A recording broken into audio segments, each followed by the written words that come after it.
नमस्कार मो ना doctor Abhishek Das department of pulmonary medicine KIMS Bhubaneswar. आज आम जाना आस्थमार डायग्नोसिस केमती करा जाए एवं तार चिकित्सा कौन। आस्थमार डायग्नोसिस प्रथमे आम हिस्ट्री जानी था।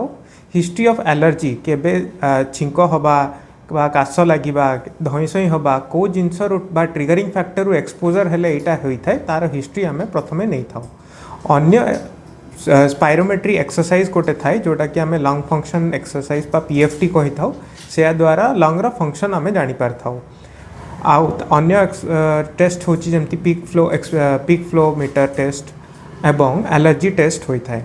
यह द्वारा मैं आस्थमा को डायग्नोसिस करि पारि था। अन्य ब्लड पैरामीटर जमती स्पुटम इओसिनोफिलिक लेवल्स फेनो एगुड़ाक भी मध्य कले आस्थमार डायग्नोसिस होता है। चलते आम जाना आस्थमार चिकित्सा कौन।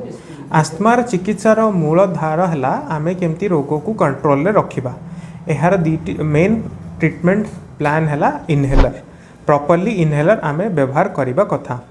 यार इनहेलर दी प्रकार अच्छी। प्रथम है रिलीवर इनहेलर एवं दूसरा है कंट्रोलर इनहेलर। रिलीवर इनहेलर केबे नबा जेबे आमर आस्थमा सिम्पटम्स आसो से आम रिलीवर नबा। कंट्रोलर केबे नबा कंट्रोलर आपन को डॉक्टर माने प्रेस्क्राइब करिथिबे जोटा कि दिन को 2 थर निया जाए। यूजुअली दिन को 2 थर निया जाय थाए। यह द्वारा आमर आस्थमार सिम्पटम्स कंट्रोल ले आसी पारि थाए। नमस्कार, थैंक यू।